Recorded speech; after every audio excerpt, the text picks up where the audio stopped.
Hey everyone, and you're about to listen to our episode review of Season 6, Episode 3, Oathbreaker. Now, during the recording of this, there was apparently a loud, buzzing going on outside, so while you're listening, you're going to hear, a constant buzz go on. I tried to lower it as much as possible, but, the editing magic can only do so much, so it's still there, but if it makes you feel any better, I tried to get rid of it, so I'm sorry if that annoys anybody, but there's only so much I can do. Enjoy the episode, guys. And winter is coming. You know nothing, Jon Snow. For the watch.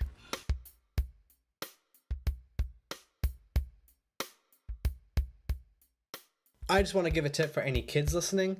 Do not, I repeat, do not go into the basements of old men who will give you candy. Do not do that. Doesn't matter who it is. Doesn't matter what maester it is. Don't do it. Don't do it. Don't. Except for Varys. Trust Varys. Varys is... Well, he doesn't have a penis, so it's not for that, so... Alright. Okay. Welcome to Westeros After Hours. I am Sean. I'm joined with Bob. Yes, hello. That is Bob. And we're here to talk about Season 6, Episode 3, Oathbreaker. Oathbreaker. That title can refer to, I think, two plot lines. Is the third one, I guess, but we'll get into that The third later. one, technically not, but whatever. We'll figure that out. So anyone who's listening, just spoilers ahead of time. Spoiler alarm, go. Thank you. That was very short. That was the shortest spoiler alarm we've ever had. Make that 3 seconds. Thank you. All right. So I have the sheet of paper right here. Don't comment on my efforts of. I know. Okay. Don't comment on my efforts of trying to break the barrier. I do have a piece of paper on my hand list of all the plot lines that occurred in this episode. We're gonna run through them, and we're gonna talk about what happened pretty briefly and share our thoughts. Yep. There's a lot that happened in this episode. This was a very eventful episode, so we're gonna try to get through each one a little quicker than we usually do. Yep. So we start off with Sam and Gilly. That's not how the episode starts off, but that's where we're gonna start off. Fuck it, I'm rewriting the script. So Sam and Gilly starts off on the boat. Yep. Heading to Old Town. Old Town, yes. And basically the scene, all the scene serves as is kind of like a nice little moment between Sam and Gilly, where Gilly's kind of makes Sam feel like the father figure. And it basically also confirms that they're stopping at Hornhill, Sam's home, Yes. to drop off Gilly, which happened in the books. Okay. So this is kind of like a confirmation almost. Yes, we're going the route of the books. That's gonna happen. At least for a little bit. I don't remember. I don't know. I'm unsure if they meet Sam's parents in the books, but I think we are gonna meet them in the show. At least for a little bit. At least for a scene. Yeah. I think that'd be very very interesting scene. Sending your son off to the wall, and then coming back 5 years later with a wild. Yeah. Little interesting. So I'm very interested to see the reaction of that. But what do you think of the scene? Yeah, well, Sam was seasick because, of course, Sam gets seasick. Sam. Gilly is essentially saying that Sam is the spiritual father of her baby. Pretty much, yeah. Since the baby's actual father was such a... Craster. Yeah. Craster was Craster. Right, Craster was Craster. Yep. So... She pretty much she wants to stay with Sam no matter what. Well, obviously, yeah, but she's kind of upset that he is dropping him off. But yeah, it's the Citadel. It's a bunch of old men just sitting around. Yep. They're gonna see a woman and they're gonna be like, "Oh, what the fuck's that? Get out of here!" So I get it. Yeah. But I really liked the scene. I thought it was cool that we saw them. I didn't going into the episode. I didn't really expect to see them. I was kind of just maybe we'll see him next episode, but it was pretty cool to see him, even though it was only for a little bit. It just kind of confirmed their journey's going all good, confirmed where they're going, and we'll probably see them in the future. Maybe next episode? I don't know, maybe not. I don't know. We'll see. Maybe they'll arrive in Hornhill next episode? I am very excited to get to the Citadel. Yeah. I kind of just want to go to Old Town, meet Sam's parents, check that off the list, and then move on to the Citadel. I'm really excited. I really want to see what's there, so... Yes. This was an alright scene. It was good. Good to... It did what it had to do. Let us know where they're going. Yeah, let us know where they're going. And also kind of provide a little emotional scene, which I enjoyed. So that's about it. That's about Sam and Gilly. Didn't have much, but that's about it. But now we're going to move on to something pretty big. So Brandon Stark Yes. At the Tower of Joy. Tower of Joy. It's a flashback scene. Flashback. It's a flashback song. Yes. So we see the battle that occurs outside the Tower of Joy. Yes. Between Eddard Stark, Howland Reed, some other dudes in his little gang, versus Arthur Dane with the two swords, and Commander Gerald Hightower. Yes. Now, something to point out: the scene. They changed the scene a lot from the books. So in the books, Arthur Dane, who Eddard fights, actually has like this like incredible sword. I think it was made out of like material that fell from like a meteor. Oh. Instead, he uses two swords, which is a little different. The sword is pretty important in the story that they mentioned in the book, because Eddard Stark actually, I think he stole the sword or something, so he has to like return it to like his wife or his family or something after he kills them. It was something interesting like that. And also something different is they're actually missing someone. There was actually Oswell Went. I think that's how you spell it. Oswell Went, whatever how you pronounce that. He was also outside the Tower of Joy, and he died as well. They didn't have him in there, and maybe you might be like, well, they just excluded him. Well, actually, I did some research in season 4, episode 1, I believe it was. It was two swords. Yeah, season 4, episode 1. They actually like the show confirms that he was there. That Oswell Went died at the tower. Now, whether he died outside or inside, maybe we'll see. Maybe he actually died inside, but he was there. So either that's a continuity error or... But that's not a big deal. I mean, that's just a big deal for people who love that, like the attention to detail in the world, which I enjoy, but I can look past that. But besides that, this scene basically was just like Eddard Stark kind of like fighting him. Pretty cool fight. They all die except for Eddard Stark and Howland Reed. And we see kind of like Eddard's honor kind of like waver a little bit? A little shaken, yeah. We see like Bran Stark be like, that's not how it's been told. That's not how he told. That's not what he told me, which I love. I love that. I really hope they explore that more. Like it's like maybe we can learn about Eddard Stark, who's been dead since season 1. Yeah. We can actually like learn about him. So I think that's gonna be really cool through Bran Stark, and like maybe like learn the truth. Maybe everything Eddard told him wasn't true. And I'm sure that's the case, but we'll find out as we go on. And then it's a nice little scene, and then Eddard starts to run away. Bran calls out to him, "Father," and he turns around. And as soon as he turns around, we see like basically like a POV shot almost from Eddard Stark's perspective that no one's there. Yeah. And we also see the face of the three-eyed raven kind of be like, "Ooh, uh-oh, why, Bran? Why'd you do that?" So, I mean, that's interesting. Yeah. Very interesting. Like I like, how does the green sight play into this? Like, can he actually interact with them now? Like, I don't know. Gonna see that. That's gonna. I don't know. I'm excited for this. I like how the Red Raven tried to like explain it away, like maybe he heard the wind. Yeah, but no. Yeah. No. The Red Raven is like, oh no, stop! Like, why are you messing with time? Yeah. And then he starts to chase him up the stairs, and then the Red Raven brings him back, and Bran's a little pissed, and Bran and the other guy's like, hey, the Red Raven's basically like, hey, you gotta stop this. Just follow my flow. And then also Bran Stark's like, why when am I gonna go? And he's just like, until you learn. He's like, learn what? Everything. And it's like, oh shit. Oh boy. Bran's gonna learn. I'm so excited to see what he's gonna learn. I like I said, I'm very happy Bran Stark's back this season, and this definitely confirms my or reaffirms that stance, and I'm very happy he's back. Yes. Because these scenes are awesome. And they're kind of, they're not like necessarily fan service, but they're definitely like, I feel like they're somewhat catered towards the fans. How they execute these scenes, are pretty phenomenal, and I enjoy these scenes quite a bit. Yep.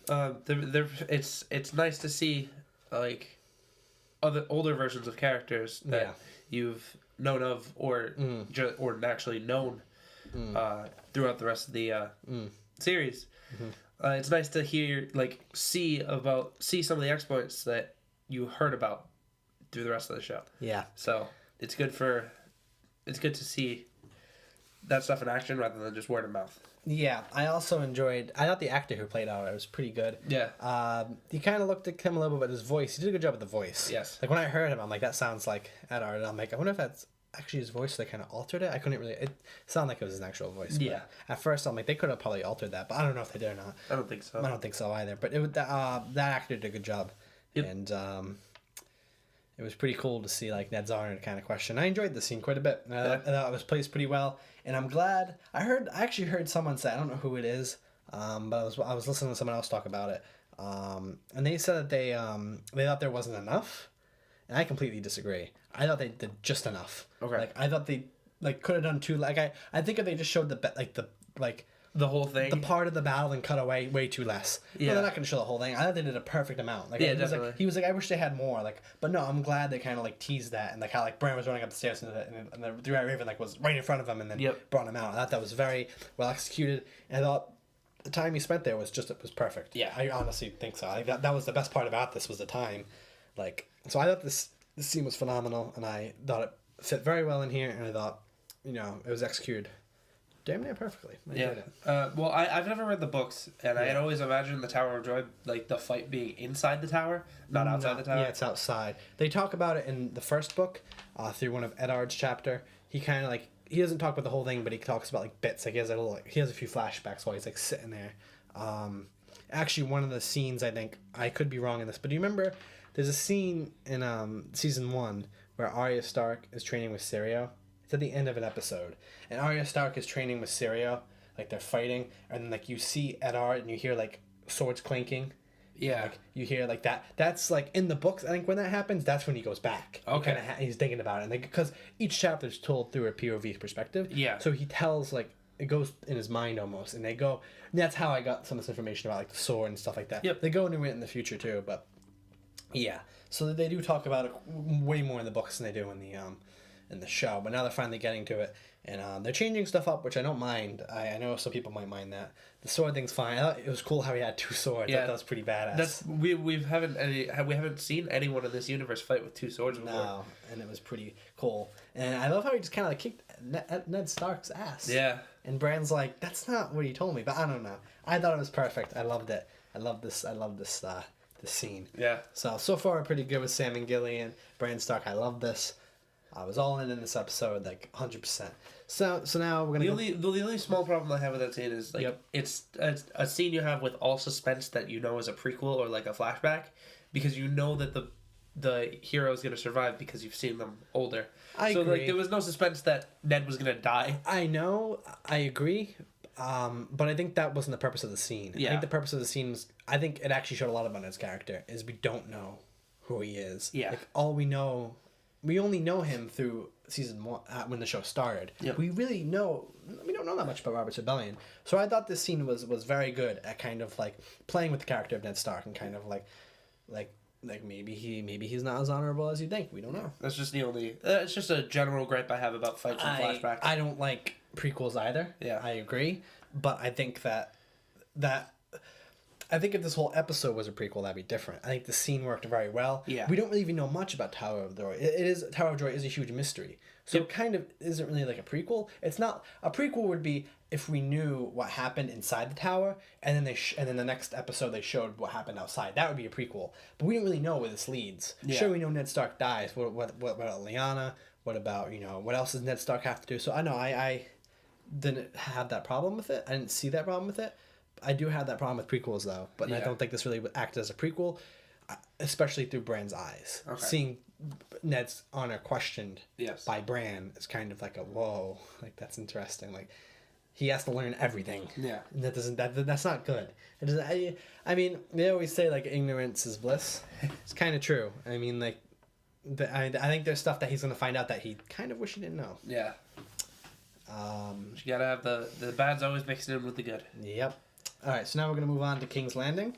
We got a few scenes here. Yep. First, where I find out about Varys' little birds. Okay. Yeah. For little kids, which I didn't even know. Yeah. I kind of figured they were all children because like Oh no, I didn't know that.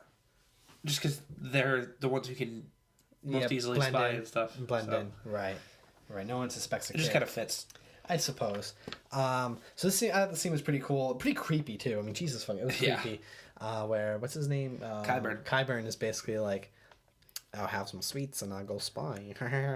And then and then they kind of leave with the mountain comes in, Yep. And Queen, I almost called her Queen Cersei. She's not. Cersei basically is like, I want them to be everywhere. I want them to be in the north. I want them to be in Dorne, Highgarden, everywhere you can put them. Put them. Like if someone even like makes fun of me for anything that happened, I want to know who said it and where they said it. Yeah.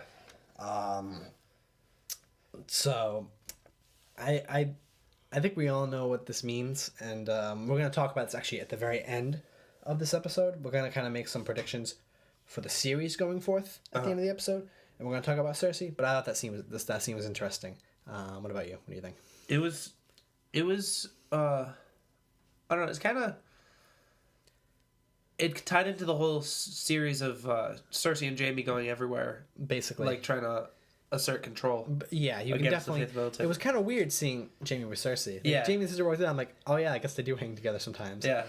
Yeah, so I thought the scene was a little creepy, but then we move on right up into the small council meeting. Yeah. With Jaime and Cersei together, Yes. and we see Uncle Kevin, King of the Hand. We see Elena Martell. Martell, yeah, no Tyrell. Tyrell. See, Martell and Tyrell, ELL. I always get the confused. So Elena, Tyrell, Yeah. Grand Maester Pycelle, And Mace Tyrell. who? Mace Tyrell. Mace Tyrell, yeah. At least in Maester Tyrell. I'm like, this is Mace Tyrell. No, Mace Tyrell. Tyrell. Yeah, Mace Tyrell was there as well. So they kind of come up there and they're like, look, we need to get in this shit. And you can kind of see like a war between Jaime, Cersei versus the whole small council. Yeah. And they're like, you don't have a place there. And they kind of like fit their way in here. And but the scene also starts off in a comedic fashion with Grand Maester Pycelle talking shit about the Mountain. The Mountain walks in and he shits. Pretty much. Himself, kind of. Yeah, there's a little fart in there. Which was, I'm like, okay. I actually didn't catch it the first time, but after watching it, I kind of like heard it and I'm like, yeah, that's definitely, it's definitely him farting. And that was a little interesting scene. The small council guy gets up and leaves and goes, that fucking stupid mountain of yours. He's going to kill all of us. And they kind of just get up and leave. And that's about it. I think the scene was kind of funny. The scene with Grand Maester Pycelle on the mountain, that was kind of like a humorous little scene. Yeah. And I think it just kind of served as like they're outsiders. Yeah. Like they don't have control anymore. Nope. Olenna kind of like steps up Cersei and she's basically like, you're not the fucking queen. Yeah. Are you married to the king? No, you're not the queen. Like, I suppose how that could be a little confusing in your family. yeah, yeah, that was was a great that was a very great. I love her. I love Olenna. I absolutely love her, Yep. and I'm definitely on like the small council's team. Like, I feel bad for Cersei. And I love Jaime, but like, come on, stop. Yeah. Like, and I get she came up there and she's like, what are we gonna do about Dawn? And they're like, well, but whatever, man. I like this scene a lot, and I thought it kind of like shows how King's Landing is split. That's just gonna hurt them. Yeah. That's just gonna hurt them. Yep. And we're gonna talk about this later. There's some things I want to put in. I just don't want to talk about it right now. And last scene we have in King's Landing is with Tommen. Yep. And the High Sparrow. High Sparrow, yeah. So Tommen basically walks in. High Sparrow's praying. And Tommen starts off with his guard. Starts off like, I'm gonna fuck you up. I'm all macho. And then immediately turns back to his old form of being just a weak king. Just like Tommen. His definition of a do nothing king. Tommen. The High Sparrow basically like is kind of like, well, your mother really loves you, so that comes from the gods. So gods are good and bullshit like that. Yeah. And Tommen buys right into it. Yep. Tommen is like, oh, does my grandpa have that? Did he have that? Yes. Okay. And it's just like, oh, Tommen, Please no. Tommen, just. We need a new king. We do. We very much do. God damn it, Tommen. You are such a weakling. Yep. And basically that scene just kind of shows how the High Sparrow is just playing Tommen like a fool. Yeah. And he knows how to play him. Because Tommen is still he's still like a child. He's very young. Yeah, but so is Joffrey for that matter. That's true. And I mean, he was just a ruthless bastard. He was an though. asshole. But I mean, you got to talk about, and he was a bastard too. And you got to talk about Jaime. When he was 13, he was like super. They talk about him how he was super badass. Yeah. I mean, it's not the age. I mean, there's literally like you see kids in the show who like start off like 7, 10, and they're awesome. Like so, it's just that Tom is just that he. Come on now, he's just a terrible king. Yeah. I think he's just god awful. So what do you think about the scene with Tommen and the High Sparrow? I actually enjoyed this scene quite a bit. I thought it really set up a lot of character, and I actually enjoyed the conversation. And it was I liked the scene quite a bit. It was one of my favorites, actually. Yeah, it was well put together. Like how, the conversation between Tom and the High Sparrow gets a little heated at one moment. Yeah. And like, Tom and Guard step forward, and the Faith Militant both step forward. Yeah, and they kind of like brush and then him away. Yeah, and then the High Sparrow just starts talking, and then they all just back off, and they like leave, and it's just the High Sparrow and Tom, and it's like pretty much Tom once again being submissive and like, I don't want to fight, but I want this, but you need to fight for this. So it's basically, yeah. There's no reasoning with these guys. No. And Tommen doesn't realize that, and he's terrible at reasoning. So, yeah, I thought all these scenes in the King's Landing were very, very well done. I enjoyed them quite a bit, and I'm like, cool. I like this. But so far with the episode, like, I'm 100% on board. I like pretty much everything so far. So now we're going to move on to Marine. Yes. Time to go to Marine. So we start off, there's two scenes we have in Marine. We start off with Varys talking to a familiar face. Her name is revealed as Vala. Yep. And we see her in season 5 a little bit as a prostitute, and she's also messing with Son of the Harpy. And as soon as she walks in, I'm like, all right, she's definitely with them. Yeah. Varys has a conversation with her, which, and this might be my favorite scene. This is a really good scene. Whenever Varys talks, it's a lot of fun. Yeah, Varys just like rips her apart. Like he's basically, so he starts off and he's like, I know you're helping the Sons of the Harpy. Like, we need some information. Yeah. And she's like, I'm not giving you anything. And he's like, well, yeah, that's fine. That's fine. We just don't want anything to happen to Dom. And she's like, what? Yeah, I know about your son. You better leave before something bad happens to him. And it's like, oh, Varys. He kind of like changes from, she's like, you're threatening me? And he kind of goes, well, no, I'm not. I'm just going to like ship you off and your son will basically like starve to death or die. So yeah, you might as well leave. So this scene was very awesome. It was kind of like to get information on who's funding the Sons of the Harpy. What's going on with that? And I thought Varys really commanded this conversation. It was a real dark conversation, and I loved it. I was so happy. I'm like, Varys is back. Like, we haven't seen Varys do something like that since, like, I don't know, it's been a long time. Yeah. Like, he did a lot in season 1 with Ned Stark. He played that game. He did a lot with Tyrion in season 2, and he did it with Littlefinger a lot as well. And they kind of would like spar, and I really enjoyed that. We didn't get to really see any of it in season 4, and then he wasn't really in season 5 much. No. And then the first 2 episodes in season 6 didn't really do much, but now, yeah, great to see Varys back. Yes. This is the Varys I love, and it was really cool seeing him like spar with her and just kicking her ass. So, what do you think of this scene? It was good. This Varys was operating in a way that she had never like seen someone go about it. Normally, it's just like they torture people to get information, and that's it. Yeah. But he's like trying to like confide in her and like reason with her, and it's just she's caught off guard by the whole thing. So I guess that's kind of what makes her more eager to do what he says, because it's not what she's been used to or expected at all. Yeah. So he even says in one line, he says like, "That's your perspective, and that's fine. Here's mine." And that's when it turned, and I'm like, I like that. Yep. I really enjoy that. Yeah. Quite a bit. It was good. Yep. So then we move on to kind of like Tyrion talking with Littlefinger and Missandei. Nope. Grey Worm and Missandei. Did I say Littlefinger? You said Littlefinger. Oh my God. Speaking of, we haven't seen him at all. Well, but going back. All right. I messed up. I done goofed. Sean, put in a shame. Shame. Shame. Shame. Thank you, Sean. So start over again. Yep. It was Tyrion talking with Grey Worm. Yep. And Missandei. Yes. Littlefinger is not there. No. And they have a nice little like conversation. It was kind of like a funny conversation. It was good to see them all interact. They interacted last episode, but not much. And it was kind of cool to see them interact with each other. And I thought it was a pretty cool scene. Yeah. Because Grey Worm and Missandei are very, very serious people, and Tyrion is like the polar opposite of them. Yeah, well, he knows when to be serious. He knows when to not. Yeah, he had a lot of fun in King's Landing, like messing with people and kind of like playing games and stuff. Yeah. And they do not. So it was a very interesting scene. And then Varys kind of joins in and says, "Hey, I know who's funding them. We got young Kai is helping him out. Yep. Astapor is helping them out, and Volantis. It's all of them versus us, basically. They're funding the Son of the Harpy. We still don't know who the leader is, though. Yeah. That's what I'm interested to find out who the leader is, but I suppose we'll find that in the future. Yes. It may be someone from Young Kai Astapor or Volantis. Might have been a character we already met. I can't think of any.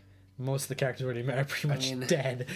If Danny just killed them all. I mean, like this one, like long shot, like if someone managed to open the vault, it could be Zarazo and Doxus, maybe. If he like wasn't actually dead, because all they did was they locked him in the thing. Yeah, but he's from Karth, and I feel like they're kind of like Karth's kind of like a free city. That's true. So they're kind of like separate from that. While Volantis, Young Kai Astapor are all based on like slavery, and their whole economy's based on that. Yeah. Karth is kind of like a free city. So it's probably not going to be anyone we've already seen. Seeing as like when they went through those cities, they killed the head people. Yes, So- pretty much. Yeah, that's what I was thinking. But the scene was pretty cool. We got some information on Son of the Harpy. It was the first time we actually kind of like went back to that. I know they kind of mentioned it a little bit in episode 1 of the season. They were like, Sons of the Harpy is still a thing. Yeah. But it's cool to go back to that. I'm excited to like learn more about Sons of the Harpy. Yeah. And I'm gonna learn how they're gonna combat that. So yeah, I enjoyed the scene. Yeah. Good. Enjoyed it quite a bit. All right, so we're gonna move on now to another scene with Daenerys. She arrives at the Temple of Colleen, rather, Within Vias Dothrak. within Vaes Dothrak. Basically, this place is for widows Yep. that were once married to Great calls. Great Cows, yes. So she kind of walks in, and we see kind of like this like old person kind of like tell her off and be like, listen, like this is how we do things. You're gonna follow them. And Dany tries to like kind of like spar back, like I'm the mother of dragons. I'm this. I'm that. I was married to Cal. And she's like, yeah. So was were I. we. So you're nothing special here. And she's like, since you kind of went out into the world and you weren't supposed to do that, we're gonna have A little bit of a trial. we're gonna have now like the council's gonna decide what to do with you. Yeah. The same people who decide who to go raid, who to, where to go next. Yep. They're gonna decide your fate. And it was like, oh shit. Yeah. That's all we got. Another short scene, but it was good. I enjoyed it quite a bit. I like Daenerys is kind of like, I like how they stripped her nude, both physically and like kind of Yeah. metaphorically. I thought it was a very very good scene. Yep. And kind of like really like devalues her, which is something she's been fighting her whole life. Yeah. So yeah, no, I really enjoyed this scene. Despite how short it was, I thought it fit in just fine. And I was glad we checked in with her again. Yeah, it was good. It was good to set up kind of like what is gonna be like what she's gonna do a little bit next. Yeah. And like there's pretty much room for Jorah and Dario to come in and swoop in and save the day. We'll see. Yeah. So Yeah. that's probably what's gonna end up happening, but we will see. Probably. Yeah. So that's about all I got for that. Yeah. Nothing really else with that. Pretty short scene. Fit in very well. Excited to see what happens with Daenerys. It showed to Daenerys that there were also a lot of people who thought the same that she thinks. Yeah. So now we're When gonna they move were married to on. Cos. Yep. Now we're gonna move on to we have a lot to talk about this plot. So everything I've said so far with Sam and Gilly, Bran Stark, King's Landing, Marine, Dany, I all loved. Awesome. They nailed it. Mm-hmm. What we're gonna talk about next, I didn't like it. So that's just a little precursor to what's coming. Yeah. We're talking about Arya Stark and Bravos. So we start off with Arya Stark kind of like, we see her kind of like fighting or training Yep. with no one? A girl. A girl, yes. And I really enjoyed this scene. I thought how they showed her like maybe all right, let me kind of like pedal back a little bit and take back what I said. It's not that I hated the scene. Did you dislike the conclusion of the I scene? disliked the conclusion of the scene. Okay. Or maybe the lack of precursors to the scene. Maybe the scene would have been fine if more stuff happened, but we'll get to that in a little bit. So we kind of see Arya Stark fighting, getting her ass kicked like usual, and we see her kind of like, she starts playing the game, starts to lie, starts to sneak in, and we kind of see like a montage. Instead of doing this over like 3 or 4 episodes, they're like, let's just do this in this episode, which is a good idea. I agreed with that. I know the pacing of Arya Stark's been a little quick, but I understand they're trying to get it moving. The pacing of everything this season has been quick. Yeah, but especially Arya Stark. Yeah. I mean, like, especially Arya Stark. They checked in with her in episode 1 and she was a beggar, and then they were like, oh, she's going to be a beggar for a little bit. And then the next episode it was over. Yeah, basically. And then you were like, oh, she's going to go train with them for a little bit. And then the next episode they trained, and now it's the training's done. Almost. Well, yeah. For the most part. So basically, we see her kind of like fighting. She's getting her ass kicked, and then we see her kind of like overcome her, and it's a really embarrassing moment. And we see Jaqen and be like, "I will give you your sight back. Drink this poison. If you're no one, you will get your sight back. If you really truly believe you're no one." She drinks it.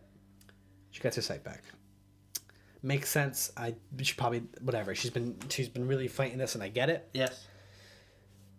But goddamn, they fucked this up.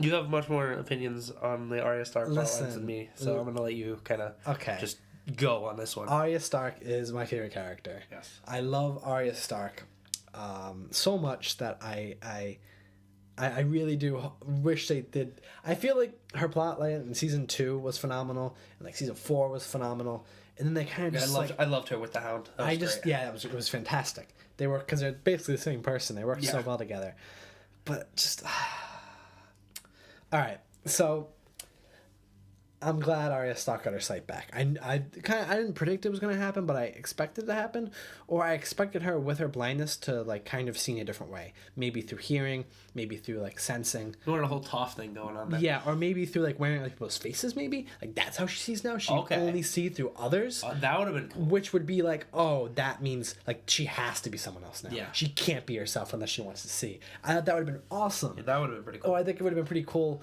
like to see her like actually like use her blindness for something. What this feels like to me is it feels like the end of the season finale. They took her sight back, and then they just gave it back. They did nothing with it. They didn't go into her warging abilities, which I didn't expect that to happen. They don't have time. I get it. They didn't go to any real struggle with the blindness. I feel like they really just dropped the ball when it comes to the blindness. I liked the Arya Stark scene itself, and I liked like how I think where I think Arya is going to be awesome. I really do. I just think that the whole they could have really like. I felt like they were just, it's kind of like lazy writing, and they kind of ran out of ideas, and it just, blindness feels less special. They could have made it real special, and I really think they could have like added a twist to it to like really like strengthen her character and strengthen like the plot itself, but they didn't do it. I mean, in the books so far, she became blind around the end of the, like near the end of the 4th book. She was blind the whole 5th book, so they really went into it. I think she only had 3 chapters in the book, but they went into it. Yeah. But they just didn't do it here, and I get it. They don't have time, but they could have just like done. They didn't have to like fix the blindness. They just could have made it part of her character. I don't know. It's hard to have any sort of disability in that world.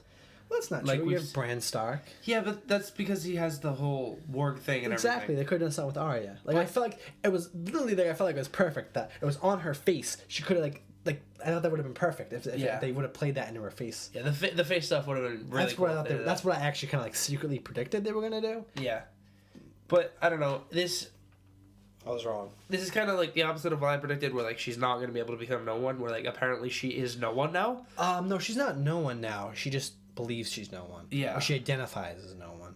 Like inside, she's no one. I still don't think she's no one. I don't think she will be no one. But I think right now, I think like it's kind of like the poison is for people who believe who want to be no one, not are no one. Okay. Like when people drink the poison, that's because they are someone. But when Arya drank it, it's because she really, at least, she thinks she wants to be no one now. Yep. She also, we're gonna get into Arya later when we predict stuff that's gonna happen in the series going forth. I have Arya and Cersei, so we're gonna talk about more of them later. So we're kind of gonna move on from this. But what did you think? Did you enjoy this? Do you hate this? What were your opinions on the scene, the result? I liked watching the scene, how she like slowly overcame a girl. Yep. And that whole thing happened, and how Jaqen was like looking on. Well, a man was looking on with approval, like as things were going on, and she was beginning to get her footing. Yep. And then I got really, really scared when she was about to drink the water. Me too. I mean, I knew they weren't going to kill her, but it still scared me. Because, dude, listen, I love Arya Stark, so I was terrified, yes. Yeah. I thought, I didn't know what was going to happen. I didn't think it was going to go straight to like, oh, yep, there's your sight back. Yeah. I thought she would, even though she went through all this, she's still too much of herself, just because family was so much to her. And Still like, is, yeah. Yeah. We'll see, yeah. And she had her list, and she stuck to her list. And their importance of family is where we're going to go when we predict this series. Yeah. But that's pretty good thoughts. Let's move on to Winterfell. So we start off with a scene I fucking love with his name's Small John Umber. Okay. I think his name's John Umber. Pretty sure it's John Umber. It's Small Umber, Small Lord Umber. We'll call him. I don't know if his name's John, but Lord Umber. And I fucking love Lord Umber. I thought like while Karstock's kind of like that's like Ramsay's little bitch. Yeah. And it's like yes to Ramsay. Lord Karstock walks in. And it's like We need each other. Like look, not even like that. He's like the wildlings are coming. I don't want the wildlings. You don't want the wildlings. Let's team up. And he's like, all right, spray loyalty. He's like, I'm not doing that. Funny.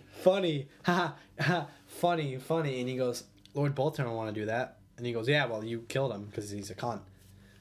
Sorry for that word, but he's a cunt. And That was literally the word. Yeah, and Ramsay's like, he was poisoned. And he's like, yeah, Funny. Okay. So I really like this character, even though, like, obviously, I don't think he's fighting on the right side. Obviously, whatever. He's supposed to be, like, almost like a villain, whatever. Characters are very complex. I really like him. I really like watching him. I'm like, I love this guy. This guy is awesome. So did you enjoy him? Did you enjoy that, his character? Yeah, He was great. He was a nice. He was the first person to really kind of like stand up to Ramsay in that kind of way. Not even like stand up and like shine. Yeah. Because Karstock's kind of just like yes Ramsay and this guy's kind of like shows him up almost. Yeah, pretty much. It's interesting. He shows him up, and then he presents a little gift. Yeah. So before we get to this gift, let me just say something. I saw this coming a mile away. I saw this coming as soon as the scene started, and it's like, oh, I'm Umber. I immediately thought like, I'm pretty sure that's where. And then they introduce and they say, I got a gift for you. They walked in two people. I'm like, that's them. Yeah. I knew this was going to happen this season. I just didn't know when. And surprise, surprise, Osha and Rickon. Yes. I knew this was going to happen. This was so... I mean, like, I loved it. And I loved how they executed it. But this was something we didn't really talk about Rickon in our prediction. We should have. Because I actually probably would have said this. I really did think this was going to happen. And I'm glad I'm right. Yes. I'm also upset I'm right. Yeah. But we kind of see that something I didn't predict. So basically, like they go up to Rickon and they're like, how who is this? It's Rickon Stark. Yeah. Okay. Prove it. So they slam down Shaggy Dog's severed head. Yes. Onto the table. 2 dead wolves now. 3 dead wolves now. 3 dead wolves now. Uh-oh. Sean, put in some really sad, non-copyrighted music. This is for Shaggy Dog. We loved him. We barely knew him. He had an interesting name. And he was a different color. Dogs Rest in peace. Dogs are killed all the time. Dogs of color are killed even more. This is a PSA. Remember, keep care of your dogs. Especially your shaggy ones. Thank you, Sean. No, but for actual Yes. for actual seriousness, I was very upset by this. After I was upset, someone commented and was like, "Why do you care? It's Shaggy Dog, like his least least serious dog." But I just love the direwolves in general, and I just thought about we found him in season 1, episode 1. They get Yeah. and I liked that was part of Rickon's character, as we saw and actually what really brought that home was his face. Was the face Rickon made of just just pissed. Yeah. And so upset. And that kind of assured Ramsay that was Shaggy Dog. And I was at that point where I'm like, fuck! I'm really upset. I don't this is the most upsetting moment of the whole season so far. I'm sure it's not the last, but I honestly I'm so sad Shaggy Dog's dead. I really liked him. Yeah. I was afraid that Ramsay would just kill Rickon right away. No, I knew he wouldn't do that. I knew because he needs him. Yeah, he does. He needs the Starks, so he's gonna. I'm just nervous. I love Osha. I love when they reveal Osha's face. It was good to see her again. Yeah. And Rickon, goddamn, he's so much older now. The actor, his character, I believe is. He's aged more than Bran. Yeah, his character, I believe, is now 12, 11 or 12. I'm not sure. I'm not sure of the path of the time in the show. I looked it up. I think he's 11. Okay. Pretty sure he's 11 or 12. The actor's 14, but whatever.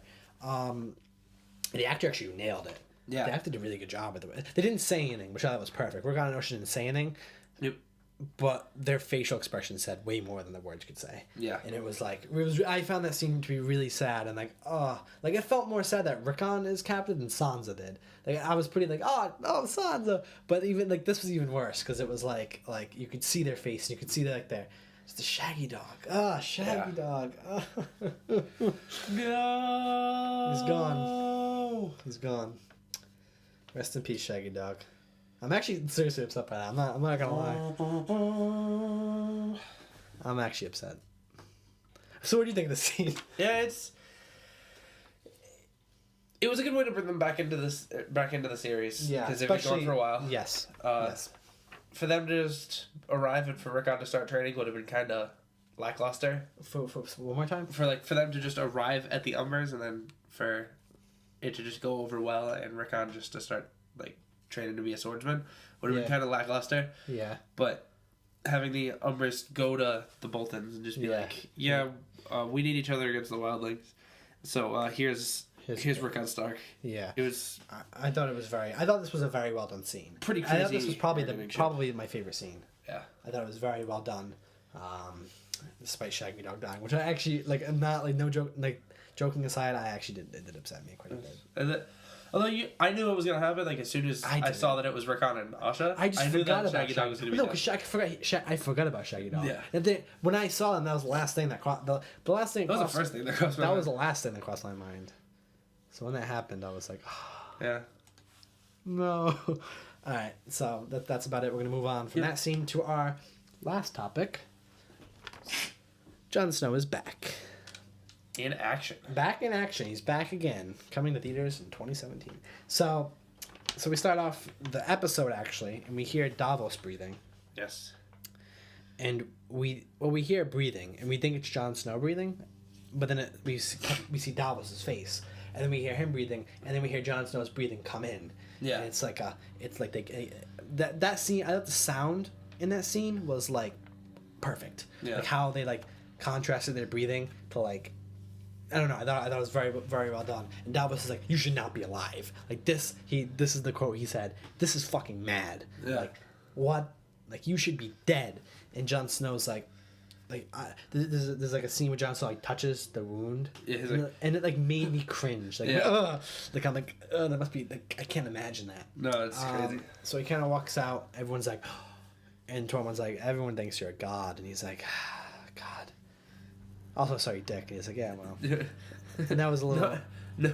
No god would have a pecker that small. Yeah, that was a little good little like quip. That's so Tormund. It's And crazy. then we see an emotional scene with Well, also, we should probably mention this. Jon Snow, like from the get go, from waking up, you could see he's changed. Yeah.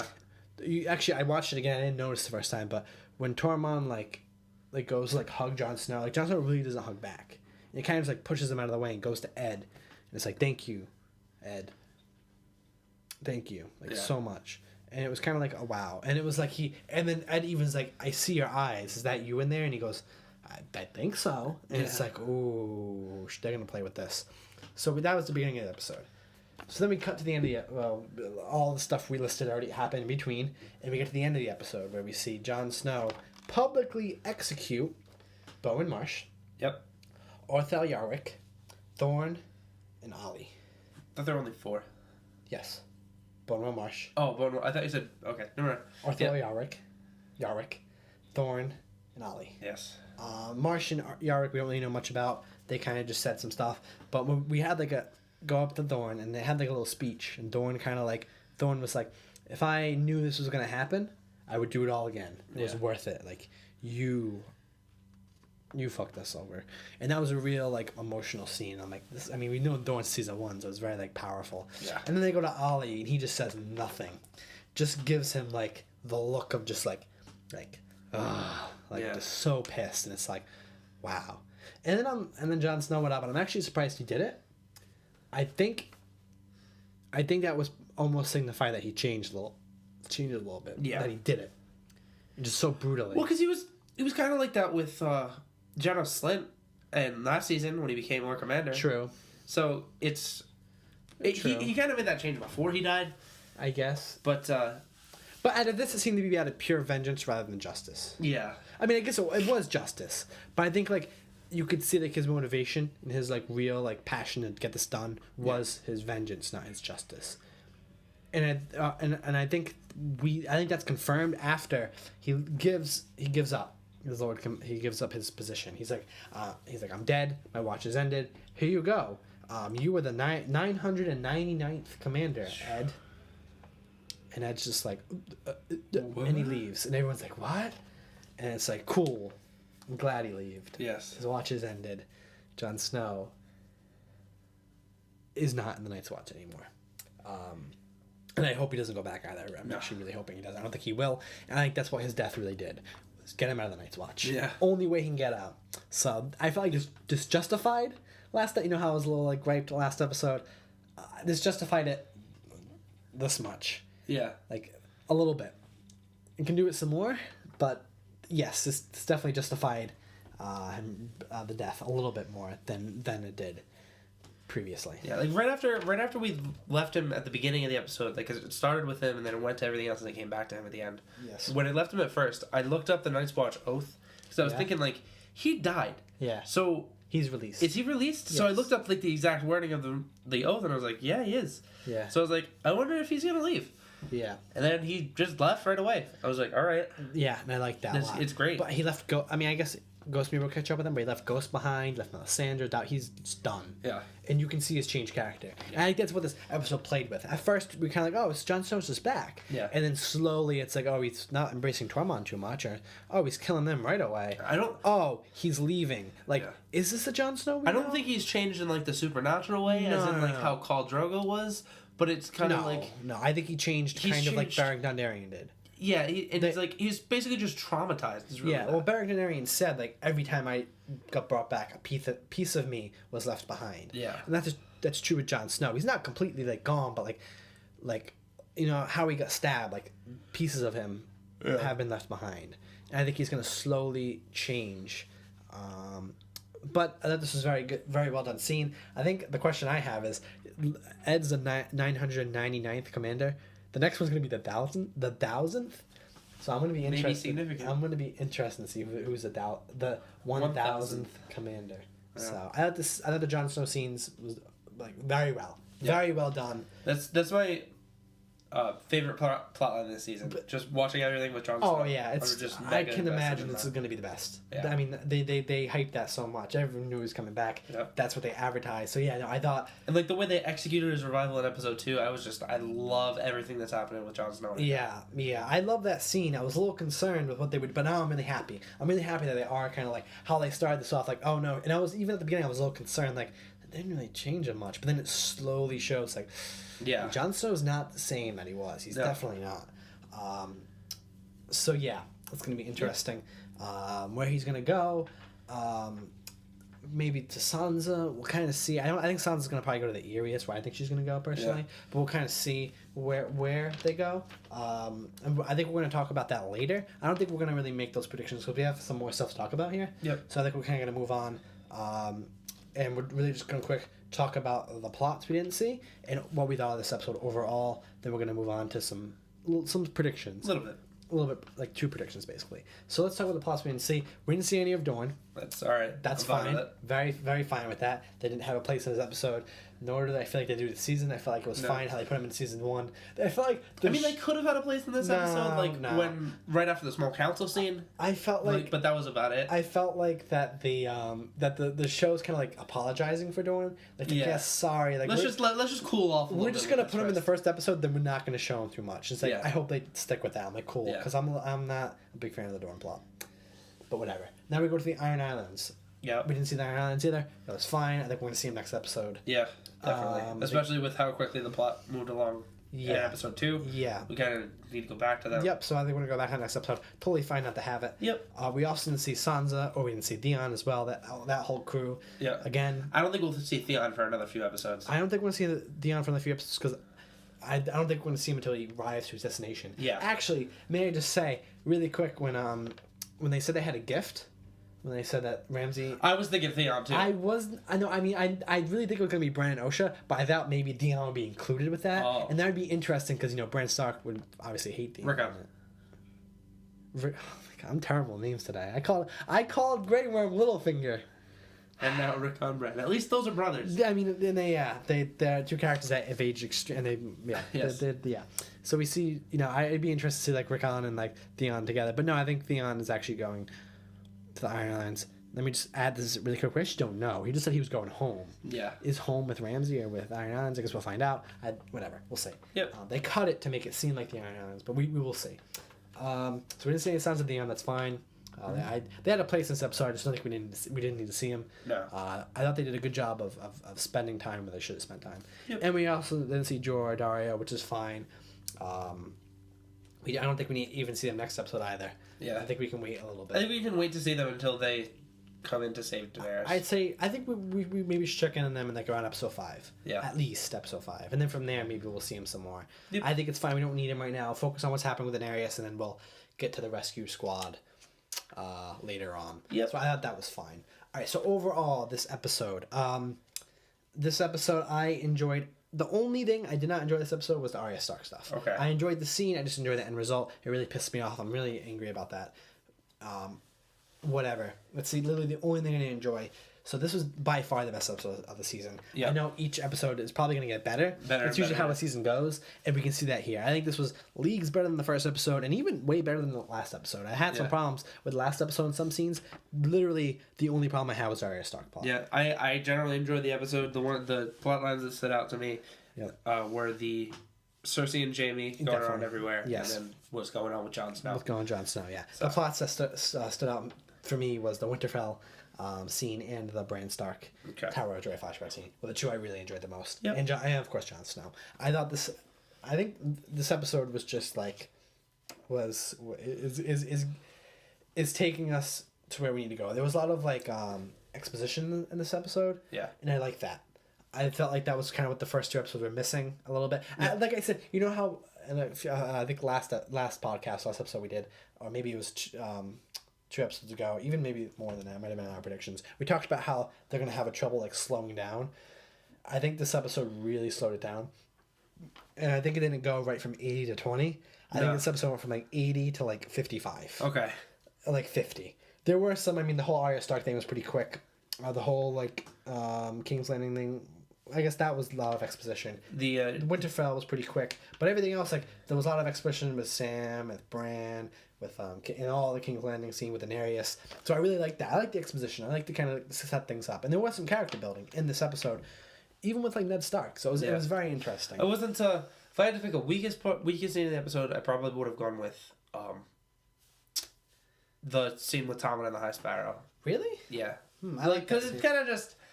it kind of just like I enjoyed that scene. goes more with the fact that Tommen won't do anything. Well, yeah, and I thought it actually really showed how the High Sparrow could play him. I thought that was a very important scene. Okay. And I thought it was really important how like he comes in there like all tough and like he's gonna get oh, is Tommen really doing this? It's like no, he's not.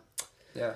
No, he is not. Did you know he's not going to do it? Yeah, I know, but I thought it really showed his weakness. I thought that was a lot of exposition. I like that. I want more of that in these episodes. But whatever. This episode was phenomenal, I feel. And I'm going to say phenomenal. Like, this was like on the quality of like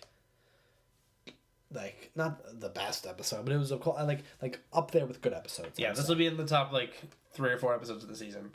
Maybe top like probably like top 3-ish. Probably. We'll see. I think the season's going to get better. Yeah. Which is usually the case, but I think we're seeing it right here. So this gets me excited. Like, I'm pumped again. Like, I'm really, really excited. I'm back. I had some problems with the first 2 episodes, especially the first one, but I felt like they kind of like we have to do this, we'll get back, and I feel like this is getting back. Yeah. So I love this episode a lot. It kind of like, it's like they're going down a highway, and they had to speed up and move over into the passing lane to get by something, and then they moved back over into the travel lane, and they're traveling normal speed again. Yeah. All right. So now what we're gonna do is I have some serious predictions that I've made after watching this episode. There's 2 big predictions that I made. Okay. Not necessarily it's gonna happen this season, but throughout the series. So we're gonna start off with Cersei. After seeing this episode, seeing her kind of like talk to the Maester, Qyburn, and kind of like talk about little birds and how she's going crazy. I think she's gonna be the new Mad Queen. Like how there was I think she's going off she's slowly gonna go off the deep end. Yeah. And I don't think it's gonna happen this season. I think it's gonna be a very building thing, and I think just like Jaime had to kill the Mad King, he's gonna have to kill the Mad Queen, which is Cersei. I feel like she's gonna have a path of destruction. I feel like she's gonna like kill everybody in her way. She is pissed. She's done, and she's just gonna go out of control. Everything's gonna backfire in her face, just like the Mad King. And I feel like Jaime will have to kill her. I do agree that she's gonna go just go off the deep end and be absolutely insane, but I don't see how she can gain power really. No, I don't think she's gonna be I think she's gonna be the equivalent of Mad King, meaning like. Because she still has power. She has power over the Maester. I just don't think it's enough power. No, I think she has way more power than Tommen does. I think she. I mean, if you're talking from rank, no, but that's not what I mean. Cersei's not about that. Yeah. If you remember in season 1 when Ned Stark had the paper with the king's words written on it, she just ripped it up. She's not part of. She doesn't have honor. She's not part of Olenna's like, you're not the queen, but that doesn't mean anything to her. Like she doesn't. That means nothing to her. Her power. Like Varys said, I believe it was in season 2. He says power resides where people believe it resides, right? Meaning like power is like an abstract. It's subjective. It's very subjective. And I feel like Cersei has the most power. I just have a feeling her path is leading her, for now, to Dorne. And I think that she might be the one to kill Ellaria Sand. I think she's gonna go crazy. I think she's gonna fuck everything up. I think she's just how the Mad. I really do think she's gonna be the Mad Queen. I really do. I think Jaime, because in the prophecy it is said she's killed by her younger brother. I think Jaime is the one who's gonna kill her. I really do. I stand by that 100%. Okay. That's just a prediction I made. You can disagree with that. I don't know. I see that going in that path. I just do. I'm saying it here, and if I am right, I'm gonna point back to this. I said it here, folks. I mean, I think it very well could do that, but I think it's got to make a pit stop in Dorne first. Yeah. So now the last prediction, and this I feel even way more strongly than with Queen Cersei. Maybe you can convince me more about this one. Oh, okay. Come on now. This one is going to happen. It's so obvious. Okay. Arya Stark. So when she got her sight back, and when they're that kind of testing her to be no one, I'm like, they're going to have the ultimate test. The ultimate test for her will be to kill Jon Snow. The Faceless Men are all about death. They're all about you owe the god life. Jon Snow cheated death. Jon Snow cheated. The Faceless would be like, he owes his death. He owes the god. And the final test for Arya would be to kill a member of her family. We see Melisandre in season 3 look at her and say, I will see you again. We will meet again. So we know she's going to meet Melisandre again. And I just think it makes sense. It's where the path is going to lead her to. The ultimate has to be to kill Jon Snow. I don't think she's going to succeed, but maybe she will. She could. We don't know. I think that's where that's going. Maybe this season, maybe later this season. I think that might be in the finale. Now it's the ultimate test. Kill Jon Snow. Dun dun dun. If that happens, I don't think she'll be able to do it. I think it may be Jaqen is there with her, and then she kills. No, him. I think that's going to be the final test for her to become no one. Because if she can kill a member of her own family, then she's truly known. I don't think she'll be able to, though. I don't think it's not whether she'll be able to. I just know that's where it's going. Okay. I feel like it's so obvious. I feel like that's I can definitely see that happening. I feel like it's gonna happen just because of how the Faceless Men are. We owe, you know what I mean? Because remember when she saved the 3 lives in season 2 from burning to death. Even then he's like, oh well, you owe 3 lives to the gods now. Yeah. And I feel like it's gonna be the case with Jon Snow. You owe the guy who literally cheated death, which is their whole. You owe a life. Which is their whole cult is based off that. Is death. Yeah. I feel like they're gonna. It's definitely gonna happen. I think to continue on that, I think that may happen. And then think it's definitely gonna happen. And then she'll be like, "Oh, I owe a life. How about you? Not my family." And she'll fail. Maybe. I think she's definitely gonna at least attempt to go to Jon Snow and kill him. Because I really do. I really do think that. And I don't think it's gonna be now. I think it's gonna when maybe he lowers the Stark revolution starts per se. Maybe with her and Sansa maybe. And it'd be interesting to see her and Arya try to be the one who stops it, which is what? I think maybe next season I think it's gonna happen, and I'm standing by that. I strongly believe that. Okay, I could see that one happening. We'll see though. Yep. Who knows? So that was just the 2 predictions I wanted to throw out there. Instead of doing the next episode predictions, I just kind of wanted to do that because those big predictions. Those were 2 things I like connected in this. I heard other people talk about those things, like especially the Arya thing. I heard people talk about that. Like, oh, this is gonna happen. And I'm like, maybe. I was a little skeptical, but as soon as she got her sight back, I'm on board. And as soon as like Queen Cersei, like we see like her dark side grow and grow, I'm like, this is definitely gonna happen. I think it's gonna be a slow process, but I think this is definitely gonna happen. Maybe Tommen's death will push her over the edge. I guess we'll see. Yeah. But yeah, overall, to summarize our thoughts, I thought this episode was very good. Like, really, really good. I enjoyed it. For a Game of Thrones episode, it was fantastic. I'm gonna be very excited for next week's episode. I cannot wait. Yeah. To see what's gonna happen. Instead of doing predictions on that, I just want to do that. So I'm not really gonna talk about that. But I guess we'll see what will happen next week. Do you have any other final thoughts you want to share? No, I'm really liking this season so far. Yep. It's showed me that my favorite character truly always has been Jon Snow. Yeah. Like I was always like, he's all right, but now it's like, okay, he's my favorite. Oh, I mean, Jon Snow's like, I feel like Jon Snow and Tyrion are they're like everyone's favorite character. Yeah. Basically. Kind of hard not for him to be.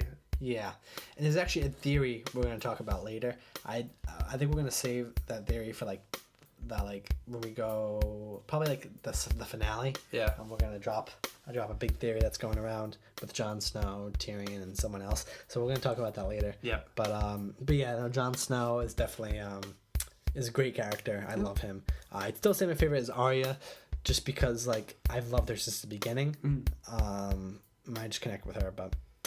Yeah, and it makes me upset that I dislike her plotline, but perhaps that will get better. But yeah, I got nothing else to say. You got nothing else to say? No, nothing to say. All right. We may, I think we may have a special guest next week, potentially. Really? No promises, but we'll see. This is the first I'm hearing this, folks. Yes. So we will talk about this next week. Whatever the episode name is, I actually don't know. I don't want to know. I don't want to know what it is. Yeah. I haven't looked at the previews. I know nothing going into this. So that's good. Yep. I'm going this as blind as possible. So next week we will talk about season 6, episode 4. And I'm Sean. I'm Bob. And that was Westeros After Hours. Thank you for watching, and we will see you next week. Bye. Bye.